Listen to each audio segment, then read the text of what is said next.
Everybody hear me? All right. Thank you all for joining this morning. I am serving as the Finance Committee Chair. John Harris had previously been appointed to this role, but is no longer sitting on this board. But we are thank him for his service, and I am happy to step in and work with JJ as we tackle some very significant issues for the university. We have several actions items on the agenda today relating to meeting state submission deadlines for our 6-year plan and budget request, advancing capital projects on the board-approved major capital plan, and 2 agreements reflecting our good working relationship with the city of Charlottesville, both in public safety and for a lease of our property. So lots of good things to do. JJ is going to lead us through the action items and then provide a brief report of activity within the COO portfolio. It's a big one. She's busy, so listen carefully. We will then hear from Robert Durden, the CEO of UVA, to join us for a report on the fiscal 25 endowment performance. So with that, I'm going to turn it over to JJ. Great. Good morning, everyone, and happy Friday. And thank you, Chairwoman Rachel Sheridan, for all the leadership and support. So first up is the 6-year plan. It is a state requirement, which is mandated by the Restructuring Act and Higher Education Opportunity Act, in which we document our institutional strategies and goals that align with the state's higher education goals. So our 2025 plans were submitted both by the Academic Division and the College at Wise, and they are required to align both with our strategic plans and the overarching Commonwealth. In terms of key priorities for the Academic Division for UVA, the foundation areas are Success UVA, as you know, maintaining affordability and our overall UVA's return on investment. To continue to support free expression and inquiry, which I think you'll hear more from Interim President Paul Mahoney about, and then cultivating the most vibrant community in higher education, which is really focused in on recruitment and retention of our most talented faculty, staff, and students. The next big area in the plan is pathways to research preeminence. You heard yesterday from Bree Gertler, our provost, as well as Lori McMahon, our VPR, but we are very, very excited about the Paul and Diane Manning Institute for Biotechnology. And last but not least, focusing in on bachelor's completion and certificate program. As you know, one of the later recommendations is the approval and focus in on expansion of SCPS and some of their programs out at Sycamore Hill. The 6-year planning assumptions did, from the Commonwealth, proposed 3% tuition increases. Obviously, that is your decision, and we'll do that at future board meetings.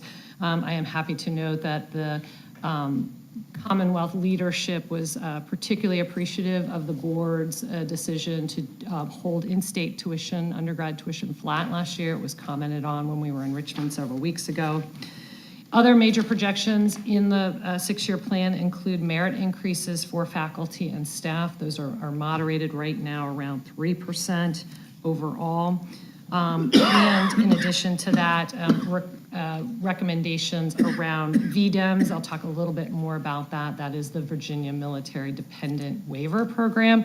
That is a very wonderful but growing entitlement program for which the Commonwealth has struggled to provide enough funds.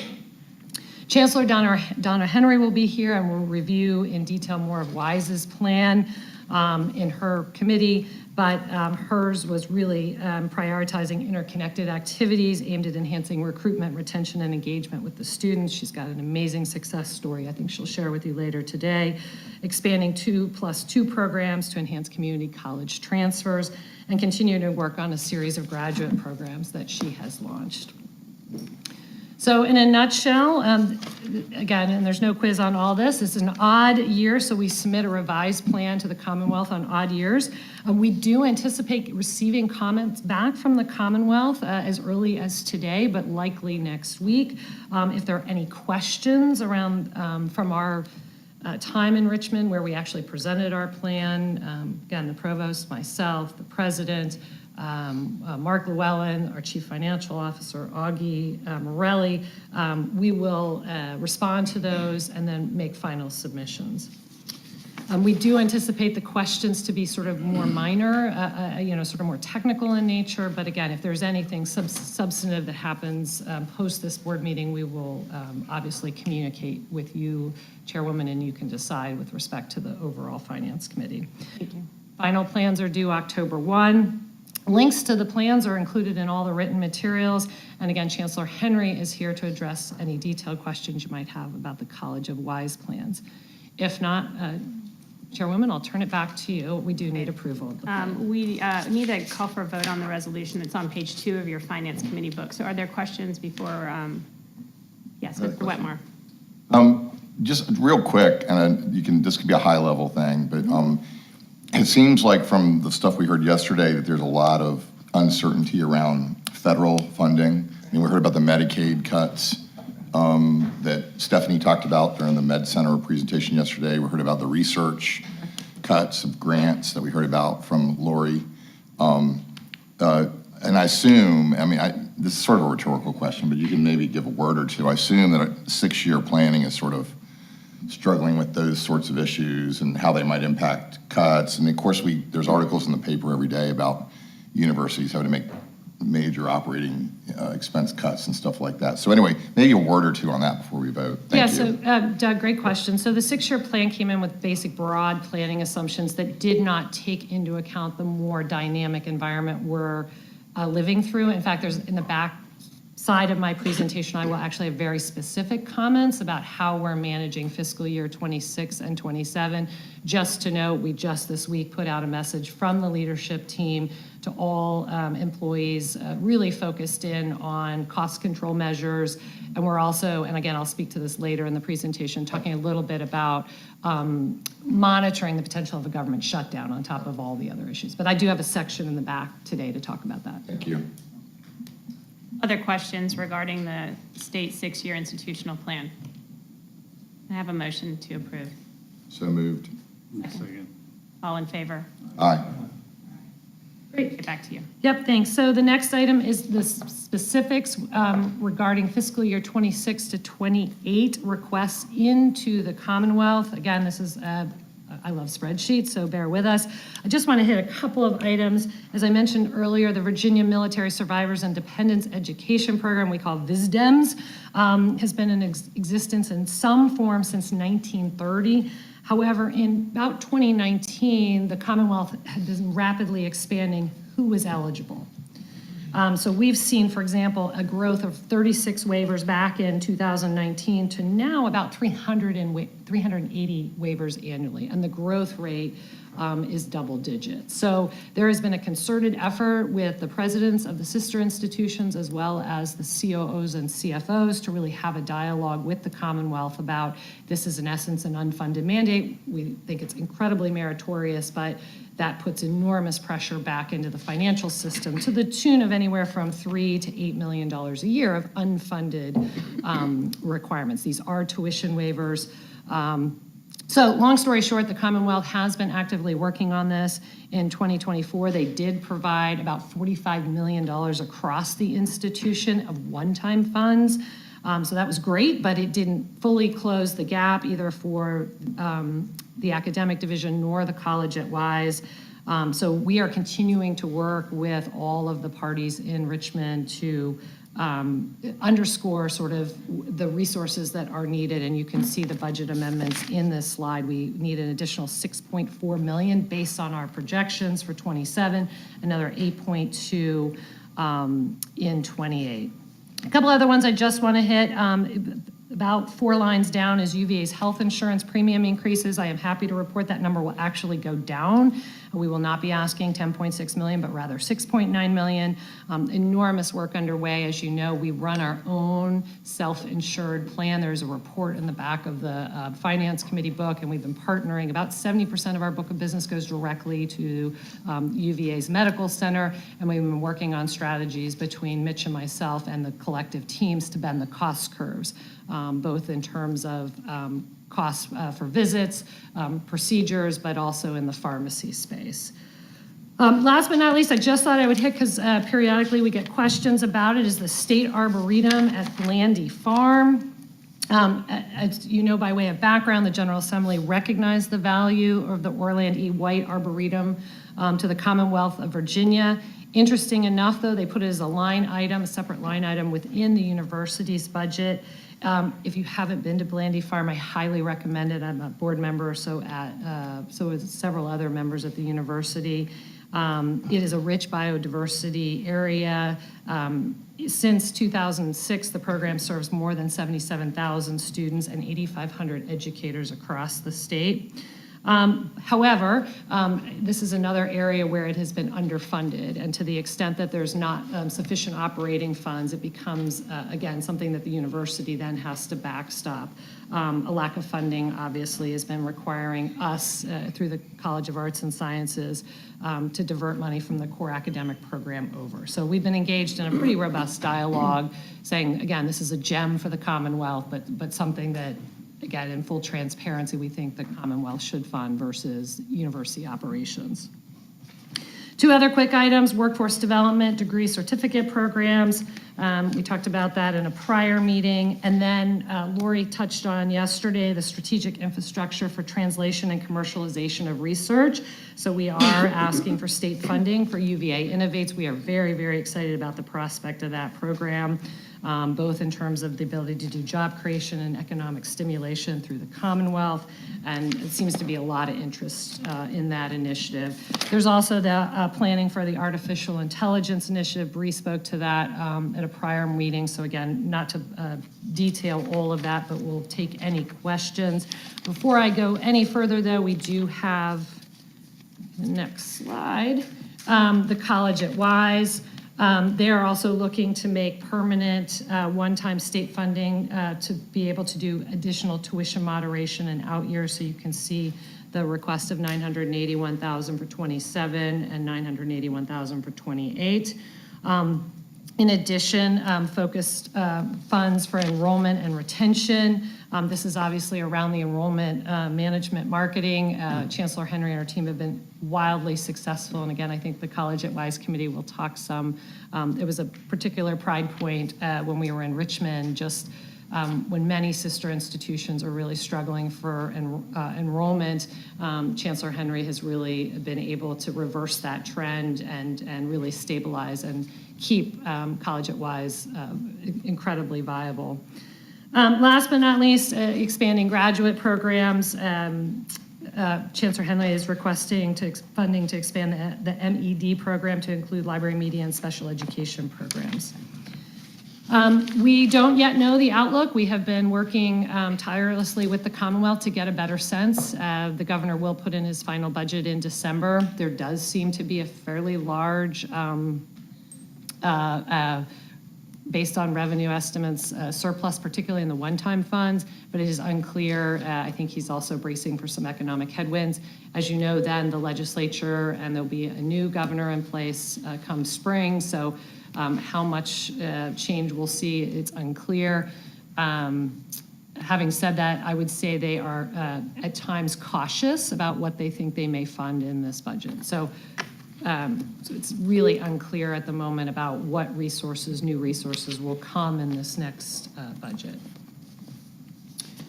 This question, JJ, in your experience, given you've done this many times, do you feel like the ambiguity about the resources is something that's different than prior years? What's your level of certainty relative to prior years?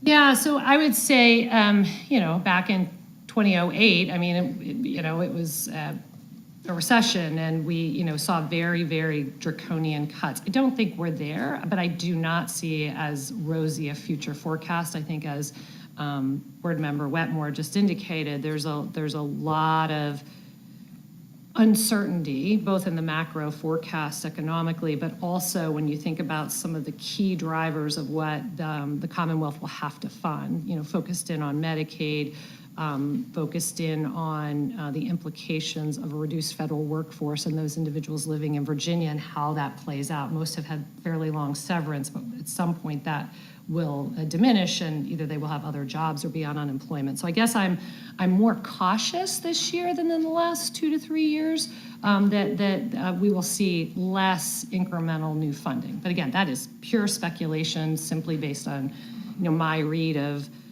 what the budgeteers are sort of stepping through and then sort of overlaying that and what you're seeing with jobs reports nationally, and again, some of the economic headwinds, tariffs, for example. Other questions? Can someone make a motion, please, to approve the 2026-2028 state biennial budget resolution? So moved. Second. Second. All in favor? Aye. Thank you. JJ, why don't we talk about major capital projects? Great. So we do also have the opportunity, and we're very grateful for the support that we receive from the Commonwealth for capital funding. Two initial projects that we have on the academic division are the Center for the Arts, and the second is planning funds for the engineering academic building at the College of Wise. We have the Durden Hall renovation and the technology classroom. By way of background, the Center for the Arts was initially put into the budget and approved, and then it was line item vetoed with all other capital projects. Again, I think this was part of this sort of be more conservative and the economic headwinds. Our state request for funds is approximately $205 million. It is essential that the philanthropic match that we've received, of which we're very grateful for, this state appropriation comes through in order for us to enable us to unlock the vision that was outlined yesterday in the B&G committee. So we will be watching with earnest what happens with the 2026, what we call caboose bill, and to see whether or not Governor Youngkin will introduce it in December if sufficient revenues are available.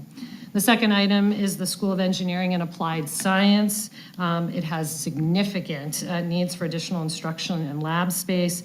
And this is already on the capital budget plan approved by you all for UVA.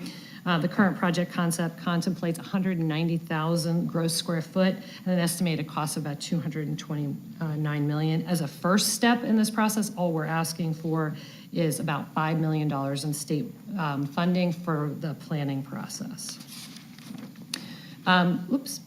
Last but not least, Durden Hall is one of the College of Wise most heavily used in academic facilities, and it's in sore need of renovation and upgraded infrastructure. Anyone that'd like to visit, Chancellor Henry will absolutely provide a tour, and you will unequivocally agree with the need for the renovation and the infrastructure upgrades. That request for state funding is approximately $35.8 million. In addition to that, College at Wise does have plans to construct a new technology classroom building, so they will have the ability to co-locate science, math, and technology programs in the same facility. So current planning for the facility envisions sort of state-of-the-art technology-focused labs, and last but not least, a multi-level parking garage that would provide a direct ADA accessible route. As you know, College at Wise is quite hilly. We are requesting $78.4 million in state funding for that facility. Any questions on the major capital projects financial? That's found on page 9 of your Finance Committee book. Someone make a motion to approve. So moved. Second. All in favor? Aye. All right, let's move on. Great.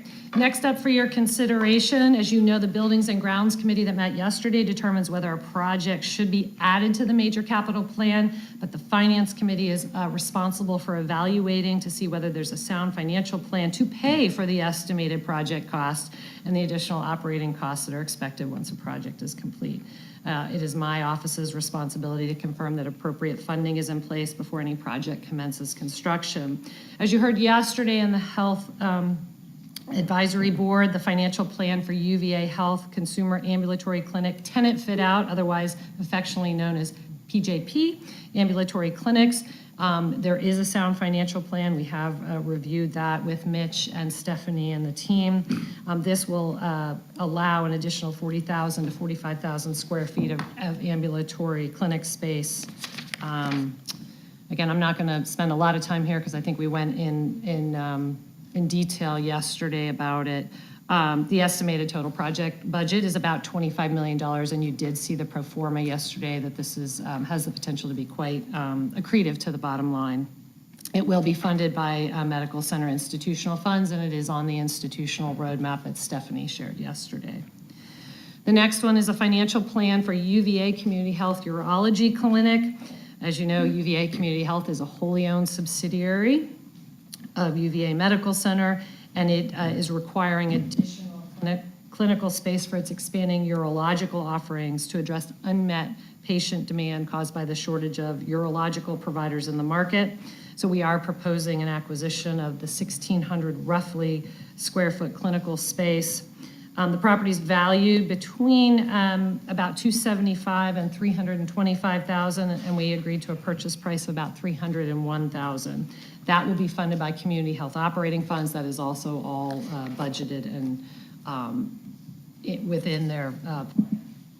I'll stop there. We do need approval of all of that, so you'll delegate authority for us to execute those contracts. Any questions for JJ about the major capital project plans presented here? All right, can I have a motion, please? Moved. Second. All right, all in favor? Aye. I like this duo over here. No. I should, Abbott you guys Cos- should Abbott have Costello. sat together sooner. So currently, by way of background, the Board of Visitors is required to approve the execution of any contract where the amount per year is over $5 million. This is obviously an area I'd love to explore, but not now, not yet. I'd like to clear the material weakness, which is not within my control, but hopefully we're moving expeditiously along that. And at some point, come back to this committee and recommend a different tiering structure. So as a result, every meeting you are seeing multiple contracts that we will need your approval for. Basically what you will do is delegate that authority then to me, and then I work with the Executive Vice President for Health Affairs, and we do the due diligence and sign the contracts. The first is Mayo Collaborative Services for reference library testing services. Many of you know what that was. I actually did not. Projected annual spend is about $5.2 million. By way of background, a reference laboratory is a specialized medical lab that performs complex advanced diagnostic tests in which hospital or clinic labs may not have the equipment or expertise or the volume to handle. So it is critically important. Genetic molecular testing, infectious disease testing, complex blood and tissue analysis. So I learned something new through this process, so thanks, Mitch, and to your team. There are two contracts within it for approval, the extension and renewal. The extension is the GPO agreement to allow time for the new negotiating, and the second is to do better volume purchasing. So again, we are very, very focused on volume and then leveraging that for additional discounts. Next one, if there are no questions, is PetNet Solutions for radiopharmaceuticals. Performance period for this contract is approximately 5 years. Annual spend is somewhere in the neighborhood of $5 to $5.2 million. And again, I think most people know what that is, but it's used in nuclear medicine designed to diagnose or treat diseases. Last but not least is Clemens Courier Service. This also will include UVA Community Health. Again, we're working where the team is really keenly focused in on where can we bring things together and leverage better contracting. Again, this is really looking at lots of warehouse logistics and doing it in a more effective and efficient manner. We do ask your approval of all three of these contracts that you delegate signature authority to me, and I will then go forward and finish the negotiations and execute. Any questions on the specific contracts? JJ, to your point about what is the appropriate threshold, I mean, I do think this board should consider the appropriate threshold when the material weakness is remediated. And so I think until that time, it's appropriate that we continue to have granularity in our disclosures. But I do think it is ripe, given the size of the health system, that we, once we're on firm financial reporting position, that we do evaluate whether or not 5 million is the right threshold. I don't know what the right threshold is, but it has certainly been a while, and I think it's an appropriate conversation. Mr. Wetmore. Thank you. I just had a process question, JJ. These large service and vendor contracts, you talked about negotiating them and finishing them out and all that. Is that something you handle personally, working with the teams? Do you sign them yourself when the final document's ready? Yep. So give there a is- word or two on that. Yes, absolutely. So there is a whole team dedicated to sort of contract negotiation, and then depending on the type of contract, you'll have specialty experts and also general counsel. Yes, ultimately, I do review and sign. Okay. So it does, I personally read them to make sure they make sense. To me, again, I'm a layman, I'm No, not I an get attorney. you. But we do have a whole dedicated team, both on the academic and the health system side, that their sole job is to deal Right. with procurement, strategic But then it's sourcing. presented to you for signature in the end? Yes. Okay. Yes, Thank and you. Mitch as well. Thank But you. these both we sign. Thank you. JJ, I mean, I think just because there are so many things you do as a COO Right. that are time consuming, we want to be able to help you get your job done and move as quickly as possible. It's a massive organization. It's very complex. I think to that end, at the next finance meeting, it would be helpful for you to kind of come back with what you think the appropriate threshold is, and then give the board a sense of the volume of things that you're seeing that are right below the threshold, right? Like, this is what you do in a day. I think is extraordinary what you do in any given day, but this is something that's very important from a financial perspective. And we want to give you the latitude, and we should, but I think we need to have revisit that, and I think we should do it at the next meeting. I think the next meeting, I'm very confident that we will be in a good place. I'm an optimist, so I feel like we will have remediated our 3 years of material weakness, and we will be moving forward. And I would think that that would be an appropriate time to have this conversation. Okay, any other questions or comments? With that, can I have a motion to approve the signatory authority for the medical center contracts? So moved. Second. All right, all in favor? Aye. All right. Let's move on. Okay, next item is public safety agreement with the City of Charlottesville and Albemarle County. Virginia law allows governing bodies of localities to enter into agreements, which allows for the mutual aid in emergency circumstances. The University City of Charlottesville and Albemarle County initially had entered into a mutual aid agreement, and the most recent contract was dated 1995. So Chief Tim Longo, Barry Meek from General Counsel's office, and a team of leaders from the city and county got back together and said, boundaries have changed, jurisdictional areas have changed, and we need to upgrade this agreement. So the revised, again, happy to share if anyone wants to see the agreement. It increases our ability to respond to law enforcement emergencies involving immediate threats to life and safety within their respective jurisdictions. So we've already talked, we've had Chief Longo here before talking about sort of the COPS program going into areas of the city and county where we have a high concentration of our off-ground students, but this really memorializes all of this. It's already been approved by all the county officials. It is slated to go next week. Again, this would be an area where we'd ask for your consideration to delegate that authority to me. Questions about the public safety agreement with the city? Yes, Mr. Now. Does the agreement specify on the grounds who's in charge? Yes, it does. So we have, again, if we're going into a joint patrol area and we're the first responders, we will take responsibility for that. If it's a mutual aid situation, for any emergency situation, we come together, we make, before the incident, again, planning an incident, we will determine who is responsible, like who's lead, are we tripartite lead, or is there one incident commander? For example, football games. You have city, county, state, and us. We will be lead in that situation. There are times where we've had an emerging situation, life safety, where initially it might be us and it gets ultimately turned over to state police or FBI based on the circumstances. But yes, we do have a very clear, defined process in which we work in an emergency. Other questions? I would just like to take a moment to say thank you to Chief Longo because this could not be more timely. It is incredibly important and unfortunately incredibly necessary that we have coordination with our city and our county and around public safety. And I thank him for the efforts he's taken to make sure that this board and everybody in this entire community is safe. So thank you. And can I have a motion to approve? Second. All in favor? Aye. Thank you. All right, let's move to something very positive. You want to start? Would you like me to You can start.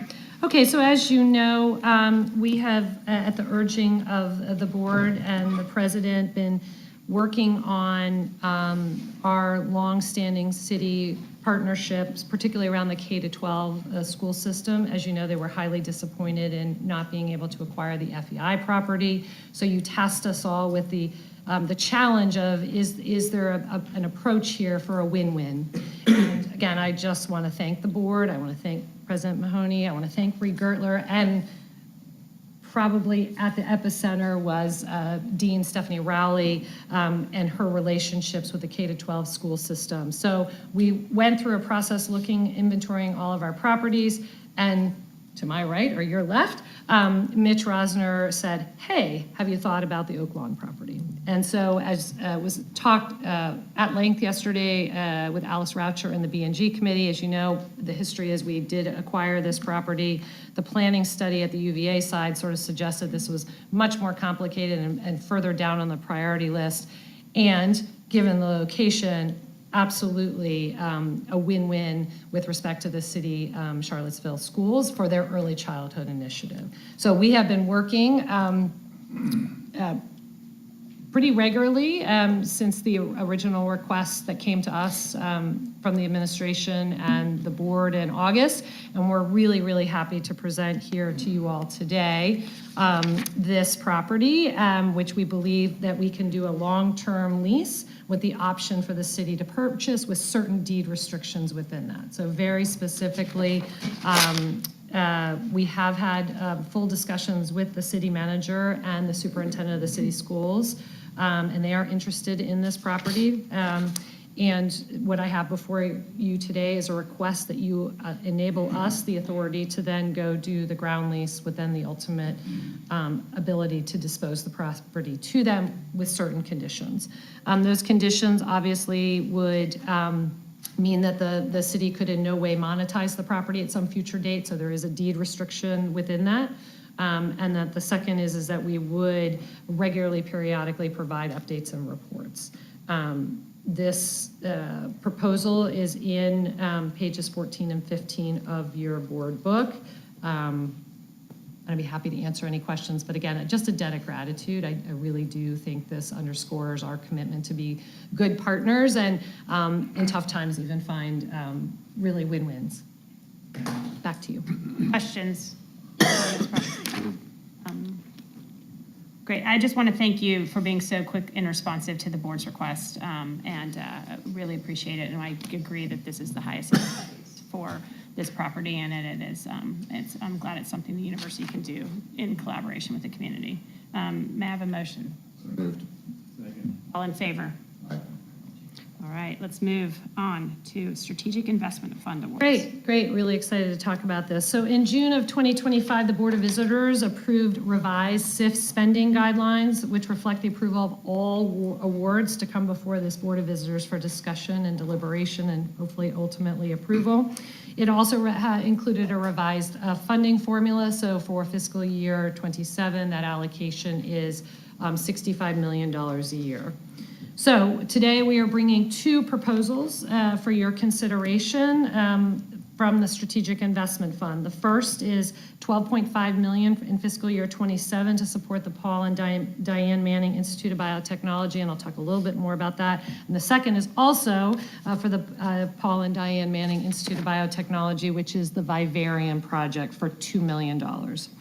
So by way of background, phase one construction of the Biotechnology Institute was originally scoped as a 350,000 gross square foot, which Alice and Don both spoke to yesterday.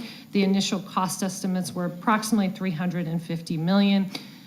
Early on, we thought that might be light, just given both the dynamicism in the markets and just the size and scale and complexity of the project.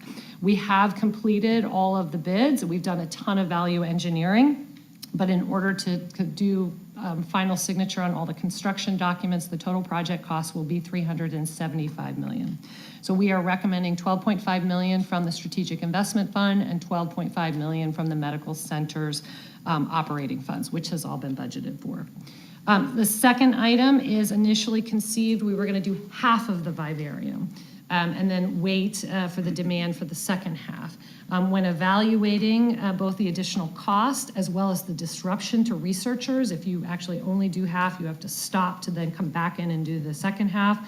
Those people that are way more sophisticated than I made a compelling case to the UVA management team that we should do the full vivarium immediately. So we are asking for an additional $2 million on the SIF award. The balance of the project, which is $4.6 million, will be funded from both a combination of academic and health system institutional funds.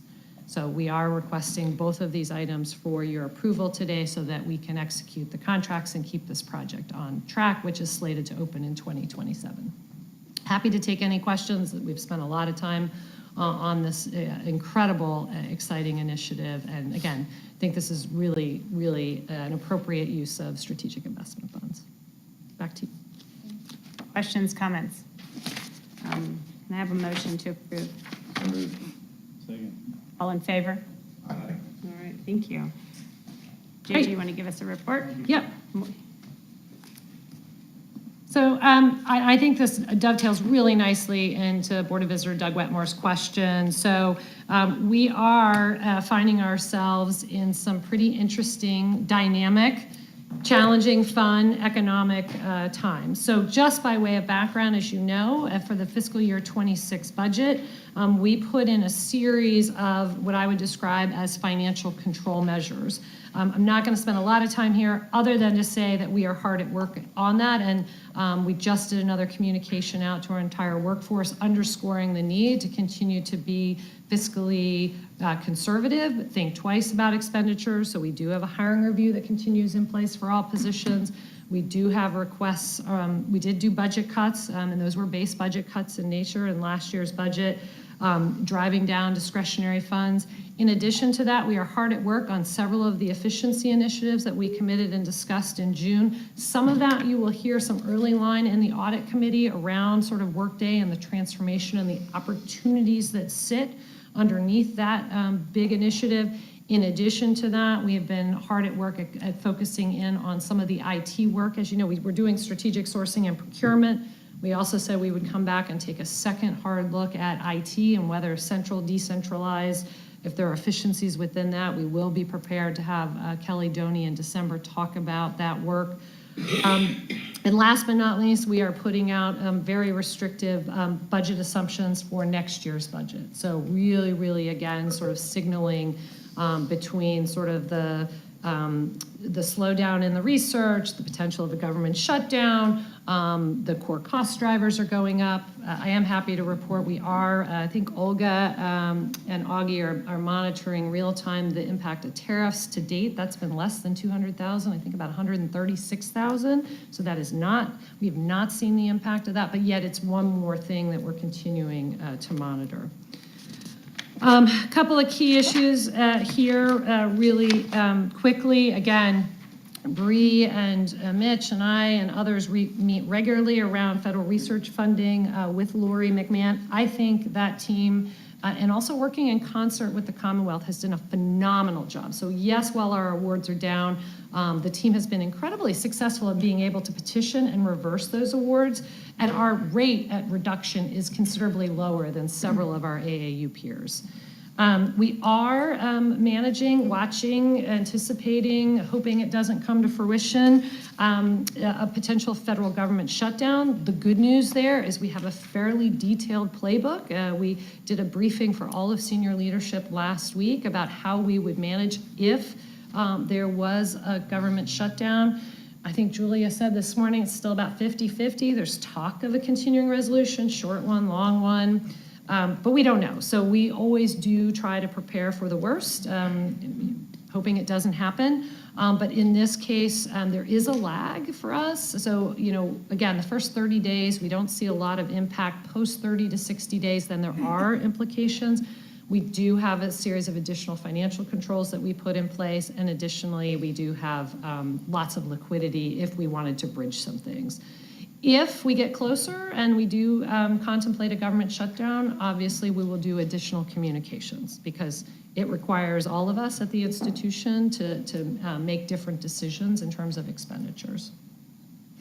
We are spending a lot of time in the audit and regulatory response space. So again, not surprising, but increased scrutiny. And so you'll hear some of that in the audit committee today. And then just really wanting to make sure any expenditure of fund is well documented and has the appropriate audit trail on it. We are also spending some time with the rating agencies. So we did 2 weeks ago get a call from S&P, and they asked for just an entry into sort of how are things going. We see a lot of news media, so I think we were able to talk about some of the highlights in terms of the leadership team that is in place is extremely accomplished, longtime veterans at the institution. Talked about the closeout of the capital campaign, stratospherically successful, and mentioned Mark and the team there. In addition to that, they are very interested in how we are handling either both a government shutdown, reduction of research awards, and so forth. We did just yesterday get a report from Moody's that really underscored the rarefied air of AAA rated institutions, and we're actually notably mentioned. So we will send that article out next week. My expectation is that we could see a rating agency review as early as late fall. They are interested in, initially interested in our audited financials. They've now said they'd like to come in with unaudited, simply because the depth of the team, they've got confidence in the strength of the management team. But it is something that we are actively monitoring and managing because we have seen other institutions downgraded. Again, we are only one of 4 institutions that with a AAA rating across all 3 rating agencies. We're also doing some future modeling, just to give you a sense of that. We do at some point need to get into the market and issue debt. We have some large projects under construction for which we have not issued debt yet for. Obviously, the great news under Julie Richardson, our treasurer, who is somewhere here. She's where? Okay, raise your hand, Julie. Our university treasurer, she wakes up and goes to sleep thinking about all this. She's a rock star. She was one of the faces behind the incredible historic bond deals we did. No pressure, Julie, for this one. But really doing some future modeling, thinking about sort of opportunistic potential times to go into the market. That will help if we've done all the rating agency reviews. That will set us up. We do already have approval from you all to go into the markets, but we will re-educate you all on that because it's been a while. Last but not least, really focused on recruiting and retaining top talent. This is a highly hyper-competitive market. So, trying really, I think, with the 3 EVPs and the president to underscore why we either want you to come to UVA or giving you compelling reasons to stay at UVA. Again, President or the other EVPs may want to talk more about that. But that's really, really our focus. We will produce Qs shortly, and we'll be happy to step through anything on the quarterly financials, actuals to budget. But again, we are putting and continue to have a lot of management controls in place as we navigate sort of this dynamic economic outlook. I'll stop there. Take any questions. Mr. Rutmore. It caught my attention yesterday when Stephanie was going through the Med Center financials that she had, one of her reasons for the budget miss was the significant one-time expense around, remediating the material weakness and other things like that. And I know we've had other things in the last couple of years, like the shooting investigation. And I know that stuff, but so I guess my question is, do we feel like as we sit here, a lot of those unplanned expenses are sort of in the rearview mirror, or is it a better way to think about it that sort of stuff comes up in the ordinary course and you just don't know what the next, at an organization of our size, you never know when the next sort of little wrinkle's going to hit. I mean, I'm sure it's somewhere in between, but I mean, I think it was a $25 or $27 million item in the medical center's financial report yesterday. So if you just give a word or two about kind of how you see that from an expense standpoint, these one-timers, or are they not really one-timers? Is it just sort of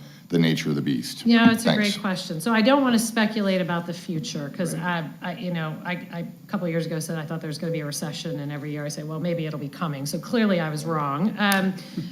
What I would say is, though, I don't see really a reduction in sort of the audit and/or legal expenses. And again, we can show you a multi-year, year-over-year. We year-over-year are seeing sort of a more litigious state overall.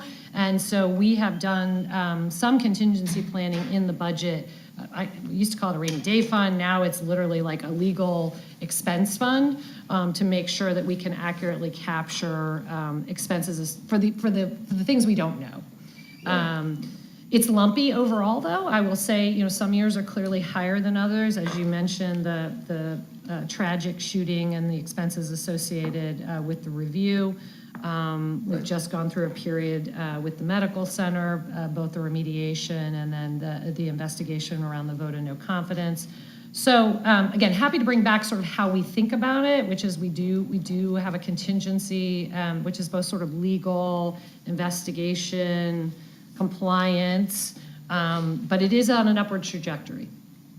I would just make a comment, which is I understand there's lack of predictability with respect to litigation and other things. Yeah. I do hope very much that our expense around remediation and building the infrastructure to report, on a consistent basis is not something we're revisiting. And just so when you're looking at those numbers, Mr. Wetmore, I think what you will see is a significant portion of that, and we're not done with it, by the way. We're not done paying for that, but when we do, that is an investment. We should not have to make that again. Correct. That is the point. Correct. So Good point. I agree with you, what you said. We cannot predict the, ongoing litigations. There's increasing risk every day in this society. And so that's not something we can predict. But what we can solve for and what we have been trying to solve for is the fundamental infrastructure around, financial reporting. That should not be something we're revisiting, in 5 years. Right. This And should be a path that is, and plus the implementation of Workday, which is not inexpensive, but worth it. The whole point of that is to make sure we're not. So I do think there are some costs that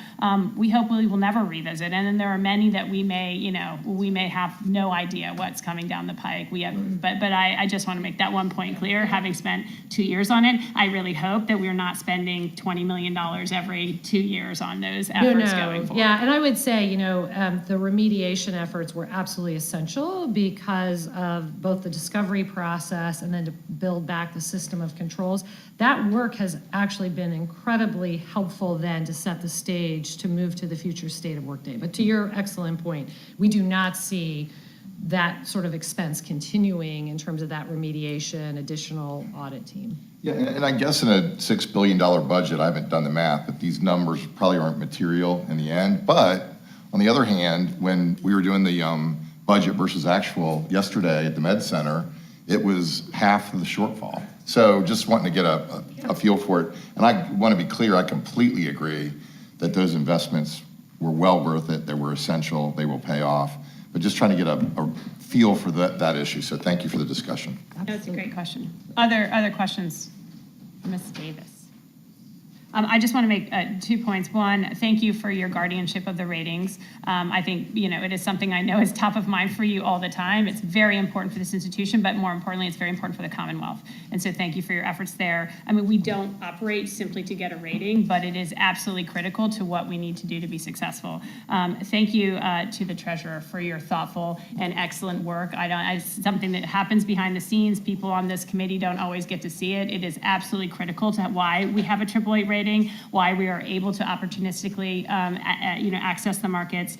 Could you spend 1 minute just reminding the board what you have the ability to do with respect to debt markets, what we've already agreed to, because I don't want there to be any confusion to the extent that the market is available. So we have 2 debt shelves that you've previously approved. I'm looking at Julie. I think it's either $500 million or $750 million. How much have we? We have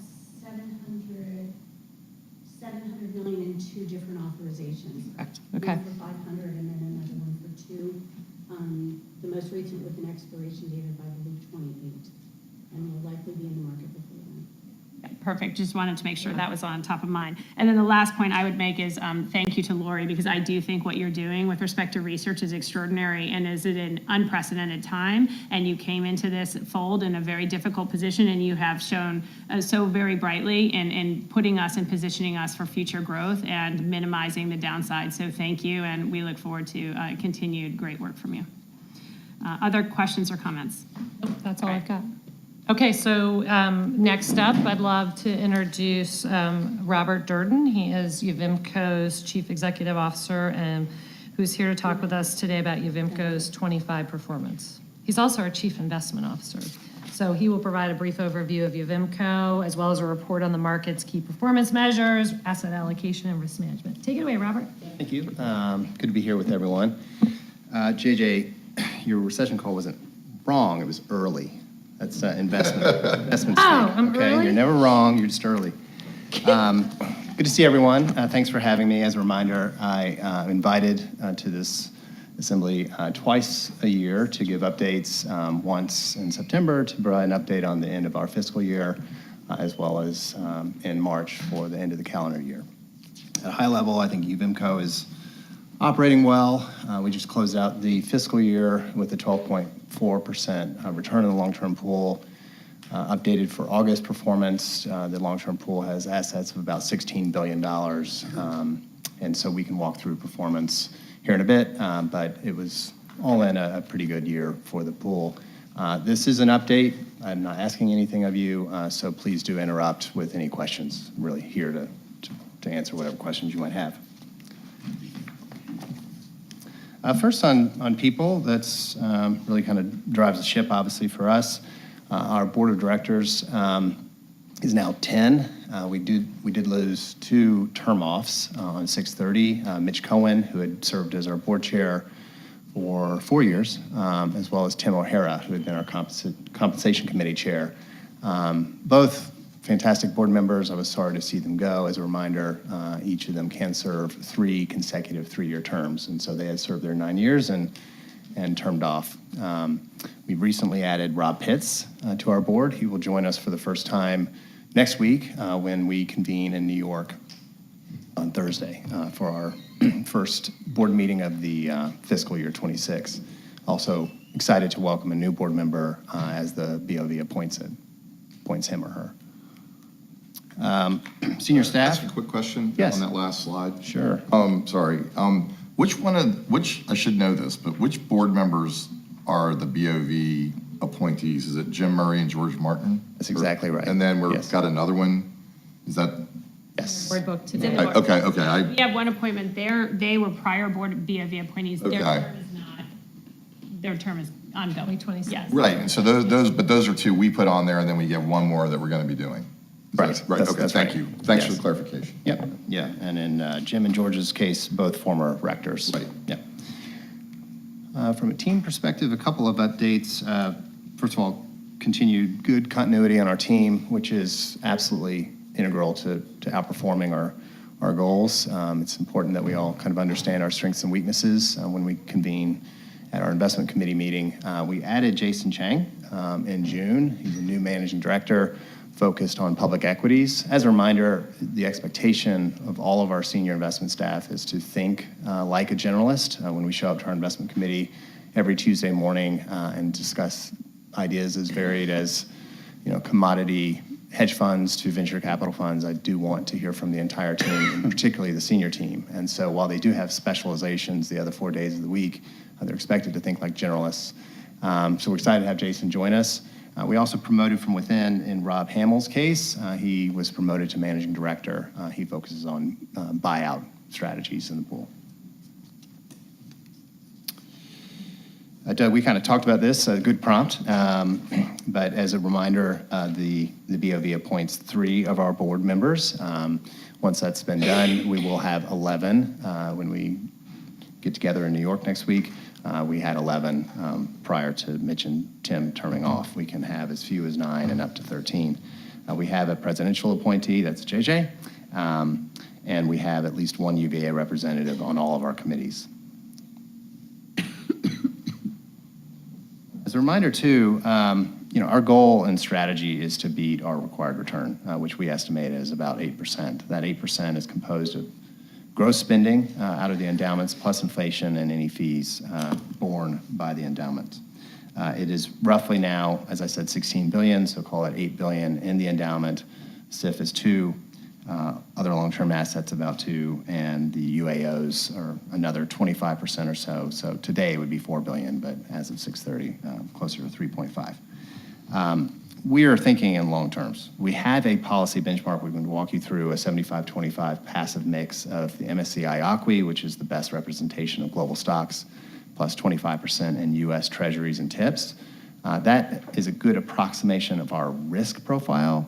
We seek about a 0.75 or 0.8 beta to equity markets, but we don't believe that the 75-25 over the long term will generate an 8% return. So we do not invest in a 75-25. There are periods where we should and would like to have, but over the long term, we've added quite a bit of value by not doing so, by investing actively across all of our 10 strategies, by trying to add value also through the composition of 10 strategies, something we review every year, as well as finding managers who seek alpha and ultimately also trying to add value through opportunistic portfolio tilts versus that 75-25. Most of what the team spends their time on, at least the investment team, would be manager selection. Again, most of what we do is expressed through external relationships with general partners focused on some specialty, again, whether that be buyout, venture, long-short, public, long-only resources, whatever it is. That is what we spend most of our time on. We have 85 active manager relationships right now, and I think the top 20 comprise something like 30% of the pool. So we do try to concentrate in those highest conviction relationships. We invest with managers who we think have a competitive edge that we can back for a long time period. We want them to be aligned with us. We want them to execute a strategy that we can clearly understand, monitor, and add to if we believe that has been unfairly punished by the markets, and of course take from if we think that they're over-earning their ultimate potential.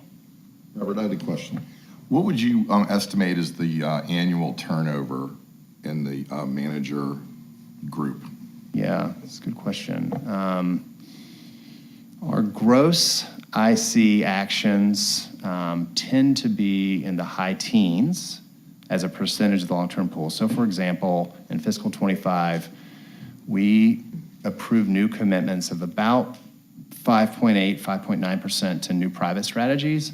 And then there was another 14% of kind of gross turnover in liquid strategies, resulting kind of a net outflow from liquid strategies of about 3%. So what would be the math there?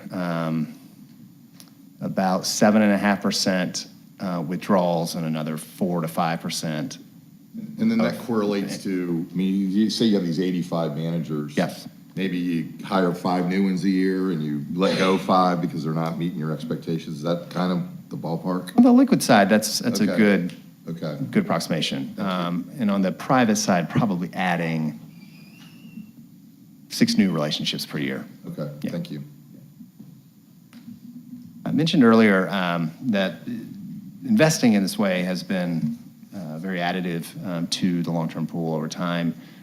We think $1 invested 20 years, we know $1 invested 20 years ago in the long-term pool would be about worth $6.31. If you had invested in our passive policy index, it'd be $4.22. Kind of at the pool level, that shapes up to about a $4 billion advantage versus policy. So the pool is $4 billion larger today than it would have been otherwise. Assets under management, about $15.5 billion. We kind of went through the composition of that earlier. We had about a $1.7 billion investment return for fiscal 25, which we're pleased with, and affected about $400 million of net distributions.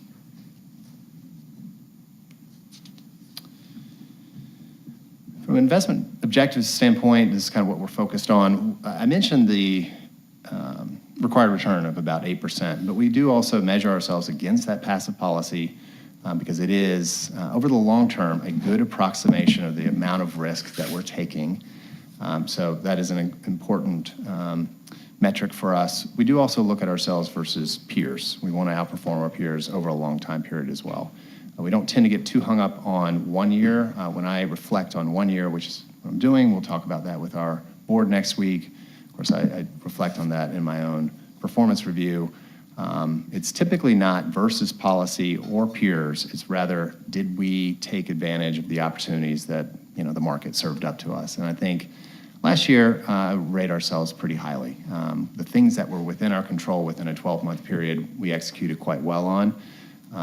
And so we're very pleased with that 12.4% and the overall performance of the team. It's been a dynamic year. The markets continue to go up. April was a little unnerving. Quite a bit of volatility around the announcement of tariffs and kind of their ongoing negotiation with our partners. You did also see in fiscal 25 the unwind of a few very dominant trends. Fiscal 23 and fiscal 24 were really driven by very strong U.S. equity performance and really nowhere else. And even within the U.S., it was primarily 7 companies. They were really driving a lot of the performance, really resulting from enthusiasm around AI. So we were pleased because we do invest certainly outside of just 7 companies. We have a very diversified portfolio to see in fiscal 25 kind of more of a broadening out of performance. Small caps have not kind of outperformed over these last 14 months. You can see on the bottom left versus the S&P, but have stopped giving up so much relative performance, at least. That was a nice break. The rest of the world also outperformed the U.S. over these last 14 months. That's a very different dynamic than you'd seen the 2 prior years.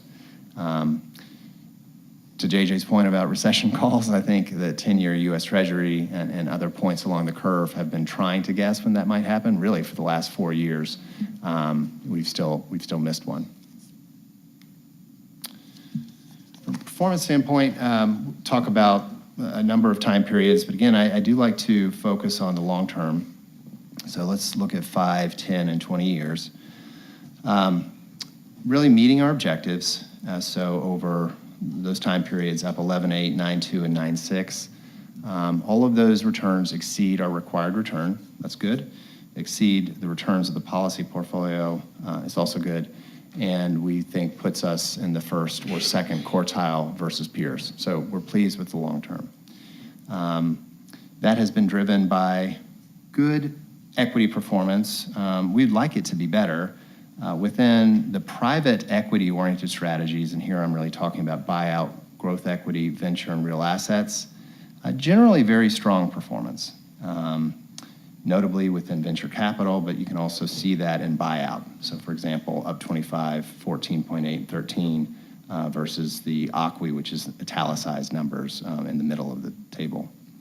We would like our liquid equity performance to improve, and that's the public equity line and the long-short line. There we have suffered from really exposures that are different from the ACWI. The ACWI is now significantly concentrated in a handful of top 10 names, the Mag 7 and a few others. We are at historic levels from a concentration standpoint. I think the top 10 names now comprise 38% of the S&P. You've never seen that before, really, at least since the 1950s. They traded about a 10 times PE multiple advantage relative to the rest of the index. So my expectation is that you'd continue to see a broadening out of performance, but we'll see. Over 1 year, we were pleased to see public equity outperform the ACWI as it did, so 20 versus 16.7. And we were very pleased to see that privates, which had really kind of sat out the 2 prior years from a performance standpoint, contributed nicely. You can see kind of mid-teens numbers to all of our traditional private equity lines. Over 3 years, it's been tougher. And it's been tougher because of privates. If you just kind of eyeball the 17.9 ACWI versus buyout, growth, venture, and real assets, that has easily driven the biggest variance to our performance. If we're underperforming by about 6+%, I'd say 5% of that has been from privates. I don't lose a ton of sleep over that because I believe in privates, and I think we have a nice level of privates. That's been given a lot of attention in the media because you've seen other large endowments, particularly as they were waiting to see what the endowment tax would ultimately become, selling secondary portfolios into the market. In their instance, they might be 50 55+% illiquids. We're about 45%. At UVIMCO, we're not taxed. We feel like we're in a good position from a liquidity standpoint, and we believe in the illiquid strategies that we've invested in. They've driven a lot of value over time. Yes, David? Yeah, question on private. So from everything you read in here between the legislative changes on accredited investors and on, new platforms for feeder funds and things like that, that the illiquidity, do you think that the illiquidity premium is going to dissipate some because more people can get into privates? And does that cause you to rethink the percentage you have in privates? Because there's obviously illiquidity is an issue. So Yeah. what do you think about that? Yeah, no, I think you're right. I think 20 years ago, you might have modeled a 500 basis point or 5% illiquidity premium. Is probably pretty skinny right now. 100 basis points, maybe. I think niche strategies like venture probably do still command one. But to your point, it could be that all of us are permitted to invest in buyouts through our 401ks. That should reduce it. Our greatest manager selection outperformance has been in privates. So versus even private benchmarks like Cambridge's, we've tended to outperform by about 6%. So here, we're not necessarily just seeking illiquidity premium. We're also seeking outperformance versus all other private opportunities, and we've done that historically. Do you think it will impact your allocation? At about 45%, we're pretty pleased with where we are. Yeah, but we're not trying to grow it from here. I think the privates are having a tough time right now because they can't exit because interest rates are higher, so there have been very few exits in the privates, Yes. causing these different strategies. And also, I think their mark-to-markets that they've done lately have been tough because they don't know really how to mark these assets. So I don't know that we really know much of what's going on in the privates in the last couple of years, and I think it should get better over the next several years as the interest rates come down and then they can exit. Yeah, that's a great point, and something that we looked at recently. Our buyout portfolio has actually performed well, and we've gotten decent distributions, but one theory for why there have been slower distributions has been the marks. Our buyout portfolio, the top 50% of it is marked at a 10.6 times EV to EBITDA multiple, which we think is reasonable. If you take out the software companies, it's marked at about a 9 times. So we don't think it's overmarked. Within real estate, it's kind of those top 50% of the exposure is just above a 6% cap rate, which there too, we don't think that's a huge impediment to exits, but it has been a notable dynamic, for sure. Move quickly here, I know that we're limited on time. From an asset allocation standpoint, I mentioned earlier that we do seek to add value through our composition of strategies, and we like to align it to that 75-25 mix of equity and fixed income. You won't see dramatic changes year over year here, but you will see that private equity has grown to 28% from probably something closer to 19% 7 years ago or so. Public equity has remained pretty steady at just under 30%. Long short has diminished the most. It's now 9% of the total pool, whereas it might have been 20% 7+ years ago.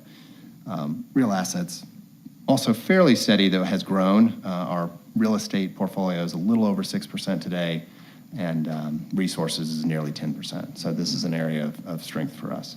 The fixed income kind of policy allocation aligns with those 3 orange wedges, all of which we think are diversifying strategies to the pool. Absolute return hedge funds, credit, fixed income, and cash. That's a fairly steady allocation for us of about 21% or so. From a risk standpoint, we really think about it in 3 primary buckets: market risk, liquidity risk, manager risk. Market risk, we want to have an overall equity beta in line with our policy. We want to have sector and geographic exposure that is not too far off from what you'd see in our ACWI benchmark. Liquidity risk is something we pay obviously very close attention to. As I mentioned earlier, about 45% privates, 15% unfunded. Both of those are in line with, or in the unfunded case, under our target, so feel good from a point. And we do limit ourselves to a 7.5% position with any external manager. We really start to pay attention, though, a little more attention at 5%. We don't like managers to get too big in the portfolio just from a risk management standpoint. Right now, our largest is about 5.4%. So I'll close with the specific numbers here. You can see really in line, as of the end of the fiscal year, minimum 3-month liquidity needed by our policy to be 20% is about 28%. On a 12-month basis, needs to be 35% to support kind of the way we manage the portfolio. It was actually 44%, and I think I covered the other metrics. So with that, I'll see if there are any additional questions. Oh, okay, one last question. So I've said this before, but it would be helpful to see the real versus the actual nominal returns, so you take inflation into account. You have to just set an endowment rate based on absolute terms. I'm sure that is something you guys probably keep track of. Yes. Internally, so Yeah. maybe in future reports, could we see that as well? Yeah, sure. Yeah. Happy to. Other questions? Thank you very much for your time and your insight. Yeah. JJ? Yeah, so I just want to close out by saying thank you to the UVA finance team led by Augie Morelli, and a whole team of them are in the back here. It's been an incredible dynamic period of time, and I couldn't do it without them and my chief of staff, Megan Lowe. Last, before closing, I just want to say we work hard to retain our talent, but one of our awesome members of the UVA finance team recently landed an opportunity she couldn't refuse. So Katie Walker, if you just stand up really quickly. She's our university budget director. She has been phenomenal. You see her both in the orientation and then the annual budget presentation every year. She just recently accepted the job as the vice chancellor at University of Indiana. We're going to beat you in volleyball. That's all I'm going to say there. Football, hopefully too, at some point. But we wish you the best of luck. We are very, very happy for her, sad for us. But as you know, she is a who and a graduate of UVA. And so someday we may try to recruit her back. But please give her a round of applause for all her work and her excitement.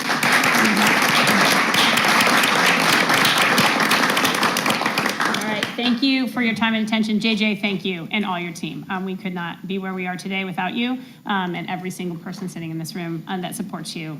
So thank you. And you have 3 minutes back to your schedule. Thank you. Thank you.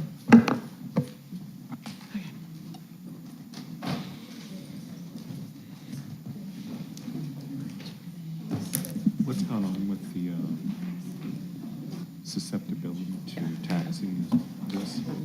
You know, it's a good question. I believe we avoided that. Okay. I like that. It might have to do with